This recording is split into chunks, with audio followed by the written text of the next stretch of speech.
হরি ওম। সকলকে নমস্কার।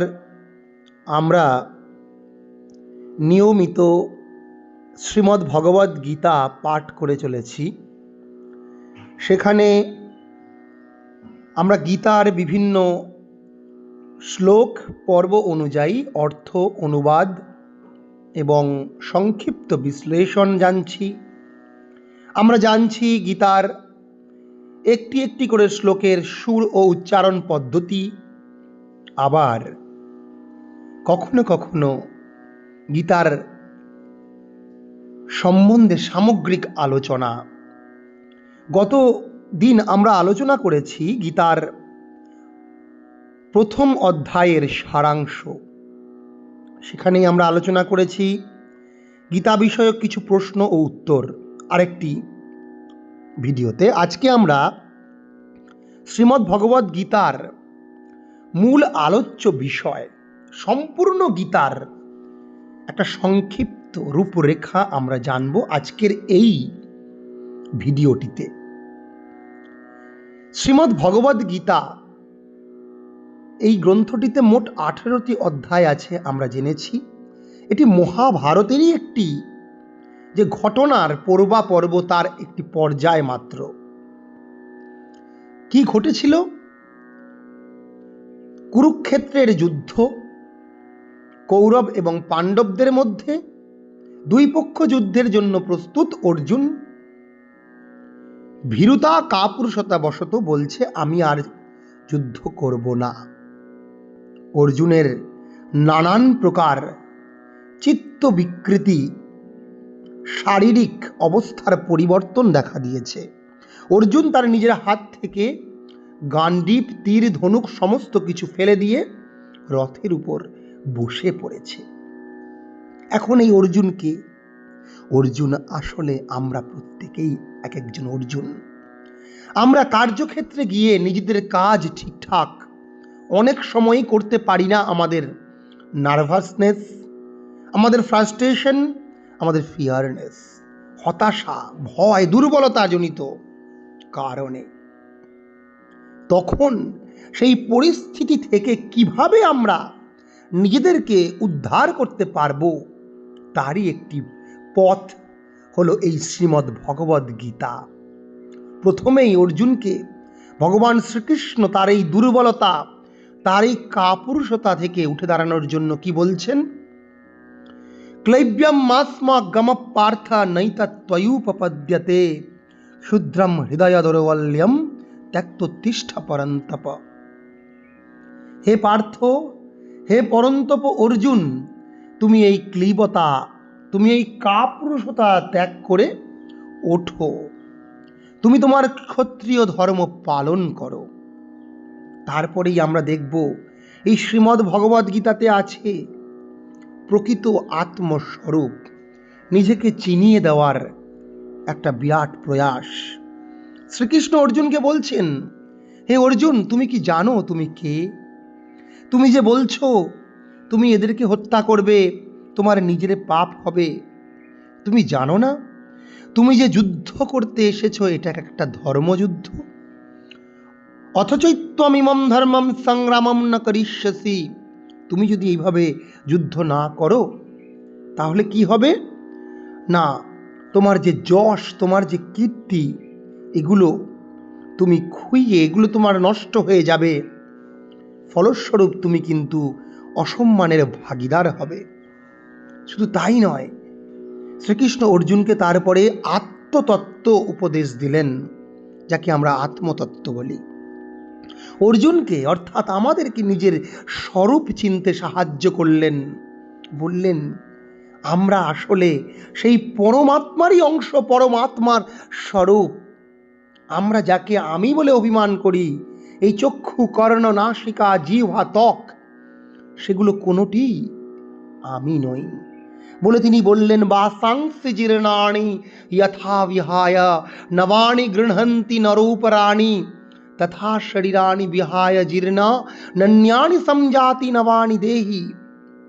আমাদের এই শরীরে ধৃত যে বস্ত্রতা জীর্ণ হয়ে গেলে যেমন স্বাভাবিক প্রাকৃতিক নিয়মে ত্যাগ করে ছুঁড়ে ফেলে দিয়ে নতুন বস্ত্র ধারণ করে, তেমনি আমাদের এই শরীর বা দেহের মধ্যে স্থিত যে পরমাত্মা, যেটাই আমাদের প্রকৃত মূল স্বরূপ, সেই পরমাত্মা আমাদের দেহ জরা বার্ধক্য রোগজনিত কারণে নষ্ট হয়ে গেলে তাকে ত্যাগ করে নতুন দেহ ধারণ করে বলে শ্রীকৃষ্ণ আরো বললেন, না জায়তে ম্রিয়তে বা কদাচিৎ, এই আত্মা কখনো জন্ম হয় না, আত্মার কখনো মৃত্যু হয় না। আবার তিনি পক্ষান্তরে বললেন, যদি তুমি ধরে নাও এই আত্মার মৃত্যু হচ্ছে বা জন্ম হচ্ছে, তাতেও তুমি শোক করো না, কারণ যে বিষয়ের নষ্ট ধ্বংস অপরিহার্য, সেই অপরিহার্য বিষয়ে তুমি কখনোই শোক করতে পারো না বলে কি বলছেন তিনি, জাতস্য হি ধ্রুব মৃত্যুর ধ্রুবম জন্ম মৃতস্য চ তস্মাৎ অপরিহার্যার্থে ন ত্বম শোচিতুমর্হসি। তাই তুমি এই অপরিহার্য অবশ্যম্ভাবী যে বিষয় যা ঘটবে, সে বিষয়ে তুমি কখনোই শোক করতে পারো না। শ্রীকৃষ্ণ অর্জুনকে এরকম নানানভাবে আত্মতত্ত্ব উপদেশ দিলেন, সাথে সাথে তিনি তাকে তার কর্তব্য কর্ম ও দায়িত্ব সম্বন্ধেও ওয়াকিবহল করালেন। তাকে তিনি কি বললেন? বললেন, তুমি কাজ করো বলে তৃতীয় অধ্যায়ে তিনি বললেন, নিয়তম কুরু কর্মত্বম কর্ম যেও হ্যকর্মণঃ, তুমি নিত্য কাজ করে যাও, কারণ এই কাজই হচ্ছে শ্রেষ্ঠ কাজ না করার থেকে। তুমি কখনোই তোমার এই কর্ম ত্যাগ করতে পারো না, তোমার কর্ম ত্যাগে কোনো অধিকার নেই। নাহি কশ্চিৎ ক্ষণমপি জাতুতিষ্ঠত্যকর্মকৃৎ, কোনো ব্যক্তি এক মুহূর্ত কিন্তু কর্ম না করে থাকতে পারে না। তাই হে অর্জুন রূপী আমরা যারা, আমাদেরকে শ্রীকৃষ্ণ বারবার স্মরণ করিয়ে দিচ্ছেন আমাদের কর্তব্য কর্ম, যে আমরা যেন কর্ম করে যাই, কারণ আমরা কর্ম না করে এক বিন্দু থাকতে পারবো না। তিনি কি বলছেন, শরীর যাত্রা পিচতেন প্রসিদ্ধেত অকর্মণঃ, আমরা যদি কাজ না করি তাহলে আমাদের যে দৈনন্দিন শরীর যাত্রা আছে, অর্থাৎ শরীরকে ধারণ করতে গেলে, এই পৃথিবীতে জীবন ধারণ করতে গেলে যে নিত্য কর্ম করার প্রয়োজন, তার জন্য তো কর্ম আমাদের করতেই হয় প্রকৃতির নিয়মে। তাই তুমি কি করে কর্ম ত্যাগ করতে পারো? বরং তিনি অর্জুনকে কর্ম করার কৌশল শেখালেন। বললেন কি, যে তুমি কর্ম করো কিভাবে, কর্মের জন্য কর্মকে কর্তব্য জ্ঞান করে তুমি কর্ম করো।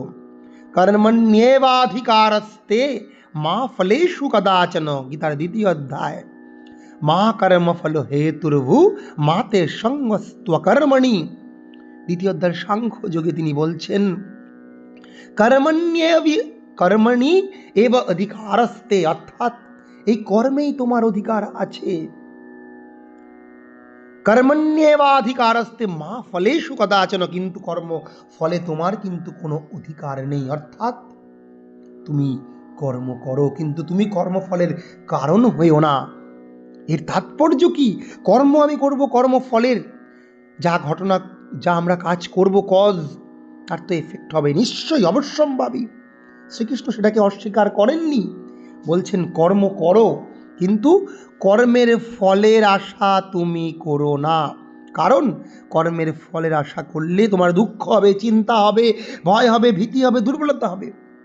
তুমি কাজ করতে এসেছো, যেটা প্রয়োজন সেটা তুমি করো, ফল অটোমেটিক্যালি স্বাভাবিক নিয়মে তার ফলবে। এরপরেই তিনি বললেন, এই যে কর্ম করার ফলে তোমার নানান প্রকার আমাদের দুঃখ কখনো হবে, কখনো সুখ হবে, কারণ আমরা তো সাধারণভাবে ইন্দ্রিয়ের দ্বারা কর্ম করি, সেখান থেকে ইন্দ্রিয়জনিত সুখ দুঃখ, কখনো শীত কখনো উষ্ণ, এরকম নানান বিপরীত পরিস্থিতি আমরা অনুভব করব। সেই পরিস্থিতিতে শ্রীকৃষ্ণ অর্জুনকে বলছেন, তুমি নিজের ভারসাম্য বজায় রাখো, একটা ব্যালেন্স লাইফ লিড করো। দুঃখেষু অনুদ্বিগ্নমনা সুখেষু বিগত স্পৃহ বিতরাগ ভয়ক্রোধ স্থিত ধীর মুনিরুচ্যতে। তুমি স্থিতধী হও, স্থির হও, যেটা আমাদের জীবনে খুবই প্রয়োজন। তুমি দুঃখে অত্যন্ত উদ্বিগ্ন হয়েও না, সুখে আবার অত্যন্ত আপ্লুত হয়েও না। এইরকম পরিস্থিতিতে আমরা অনেক সময় হারিয়ে যাই, আমরা নিজেদেরকে সংযত রাখতে পারি না। তখন শ্রীকৃষ্ণ আরও আত্মশক্তিতে অর্জুনকে বলীয়ান হতে বলছেন এবং অর্জুনকে জ্ঞান লাভ করতে বলছেন নাহি জ্ঞানেন সদৃশম পবিত্রম ইহ বিদ্যতে। হে অর্জুন, তুমি জ্ঞান লাভ করো। এই এবং পরম্পরা লব্ধম, এই যে পরম্পরা লব্ধ যে জ্ঞান, তা কালের নিয়মে কালে না নষ্ট। সব গীতার 4র্থ অধ্যায় আছে। জ্ঞান যোগে কালের দ্বারা নষ্ট হয়ে গেছে, তাই তুমি হয়তো এই যে জীবনের মূল যে তত্ত্ব তা তুমি উপলব্ধি করতে পারছো না। কিন্তু এই যে জ্ঞান পরম্পরা তা ছিল, তুমি সেগুলোকে স্মরণ করো এবং তার প্রতি তুমি শ্রদ্ধা করো বলে তিনি বলছেন, শ্রদ্ধাবান যিনি, তিনিই কিন্তু একমাত্র জ্ঞান লাভ করতে পারেন। শ্রদ্ধাবান লভতে জ্ঞানম মৎপরঃ সংযতেন্দ্রিয়ঃ। যে শ্রদ্ধাবান ব্যক্তি সেই একমাত্র জ্ঞান লাভ করতে পারবে। কিন্তু আমাদের এই দুঃখ কষ্ট আমাদেরকেই ভোগ করতে হবে যদি আমরা অজ্ঞশ্চা শ্রদ্ধাধানশ্চ সংশয়াত্মা বিনশ্যতি, আমরা যদি সংশয় করি, আমরা বিশ্বাস না করি, আমরা দ্বন্দ্ব করি, এই প্রকৃত যে সত্য জ্ঞান রহস্য যা বলা হলো কর্মতত্ত্ব আত্মতত্ত্ব, তার প্রতি আমরা যদি আস্থাবান না হই, তবে কিন্তু আমাদের কি হবে, আমাদের জীবনে দুঃখ কষ্ট হবে। তাই তুমি শ্রদ্ধাবান হও, কারণ এই রকম অশ্রদ্ধাবান এবং অজ্ঞ ব্যক্তি যার জ্ঞান নেই, তার ইহলোকে নায়ম লোকস্তি ন সুখ সংশয়াত্মনঃ নায়ম লোকস্তি ন পর। ইহলোক পরলোক কোথাও কিন্তু এই অজ্ঞ অশ্রদ্ধাবান ব্যক্তির কিন্তু সুখ লাভ হয় না। তিনি আরও বলছেন, এই জ্ঞান তোমাকে নিজেকেই নিজে অর্জন করতে হবে। হয়তো ভাবছি আমি সব বুঝছি, অর্জুন তখন নিজে কিন্তু বলছেন কথাটা যে আপনি যেটা বলছেন সেটা আমি বুঝতে পারছি, কিন্তু আমি সেই কাজ করতে পারছি না বলে অর্জুন শ্রীকৃষ্ণকে কি বলছে যে চঞ্চলম হি মন কৃষ্ণ প্রমাথি বলবদ্রম।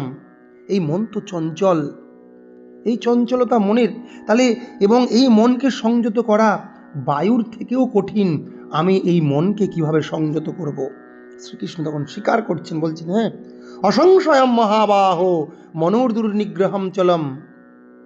মনকে সংযত করা এটা সত্যি কঠিন, এ বিষয়ে কোনো সংশয় নেই, কিন্তু তোমাকে অভ্যাস এবং বৈরাগ্যের দ্বারা, অভ্যাসেন তু কন্তেয় বৈরাগ্যেন চ গৃহতে, তোমাকে অভ্যাস এবং বৈরাগ্যের দ্বারাই কিন্তু মনকে সংযত করতে হবে। শুধু তাই নয়, আমরা এই পৃথিবীতে মানুষজন জানে যে এরকম করলে পাপ হবে, তবু মানুষ কেন পাপাচারে অথক্কেন প্রযুক্তয়াম পাপম চারতি পুরুষ বলে অর্জুন প্রশ্ন করছে। তাহলেও মানুষ জানে যে মানুষ যদি অজ্ঞ হয়, অশ্রদ্ধাবান হয়, তার পাপ হবে। তাহলে কার দ্বারা প্রযুক্ত হয়ে মানুষ এই পাপ আচরণ করছে? শ্রীকৃষ্ণ তখন বললেন, কাম এষ ক্রোধ এষ রজোগুণ সমুদ্ভব। কামনা ক্রোধ ষড়রিপুর দ্বারা তাড়িত হয়ে মানুষ এই রকম পাপাচার করছে। এখান থেকে নিবৃত্তির উপায় তখন শ্রীকৃষ্ণ অর্জুনকে আসল ভোকাল টনিক দিচ্ছেন, উদ্ধরেদ আত্মনাত্মানম নাত্মানম অবসাদয়েত আত্মৈব হি আত্মনর বন্ধু আত্মৈব রিপুরাত্মনঃ। তুমি নিজেই নিজেকে উদ্ধার করো। গীতার ধ্যানযোগ 6ষ্ঠ অধ্যায় 5 নম্বর। উদ্ধরেদ আত্মনাত্মানম নাত্মানম অবসাদয়েত। তুমি কিন্তু কখনো নিজেকে অবসাদগ্রস্ত করো না বলে এরকম বলছে। তুমি তোমার নিজেই নিজের বন্ধু, নিজেই নিজের শত্রু। বন্ধুর আত্মাত্মনস্তস্য येनैव आत्मात्मना जितः অনাত্মনস্তু শত্রুত্বে বর্ততে ত্বয়ৈব আত্মবৎ। তুমি নিজেকে যদি নিজের প্রতি অবিচার করো, এই তত্ত্ব উপলব্ধি না করো, তাহলে কিন্তু তুমি তোমার নিজেরই নিজের শত্রু হবে। তাই তোমাকে কি হবে? জিতাত্মা হতে হবে, সংযত করতে হবে। তাই কি বলছে? জিতাত্মনঃ প্রশান্তস্য পরমাত্মা সমাহিতঃ শীতোষ্ণ সুখ দুঃখেষু তথা মানাপমানয়ঃ।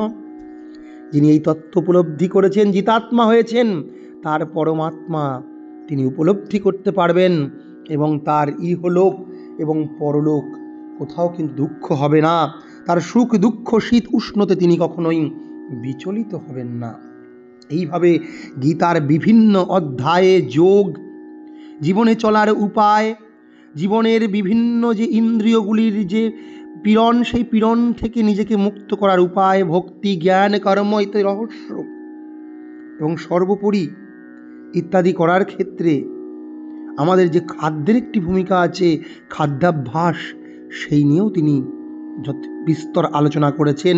সেখানে তিনি সাত্ত্বিক, রাজসিক, তামসিক আহার, কট্টম লবণাত্তুষ্ণ বলে তাকে কটু, ঝাল প্রচণ্ড, উষ্ণ, এগুলোকে রাজসিক। আবার যেগুলো হচ্ছে আয়ুসত্ত্ব বলা আরোগ্য, যেগুলো রস্যা, স্নিগ্ধা, স্থির, আয়ু বৃদ্ধি পাবে, সাত্ত্বিক আহার। আবার তামসিক আহার, পূতম পর্যুষিত, বাসি খাওয়ার ইত্যাদিকে তামসিক। এরকম করে সাত্ত্বিক, রাজসিক, তামসিক দান, 3 প্রকার দান, 3 প্রকার তপস্যা, শারীরিক, মানসিক, বাচিক তপস্যা ইত্যাদি সমস্ত বিষয় নিয়ে ভগবান শ্রীকৃষ্ণ গীতায় খুব সুন্দর আলোচনা করেছেন, যা আমাদের দৈনন্দিন জীবনে অত্যন্ত উপযোগী। আমরা যদি আরও ভালো করে শ্রীমদ্ ভগবদ্ গীতা তাই প্রতিদিন নিয়মিত যেভাবে শ্লোক অনুযায়ী পাঠ হচ্ছে তা শুনি এবং নিজের জীবনে অভ্যাস করার চেষ্টা করি, আমরা অবশ্যই ফল লাভ করব। নমস্কার।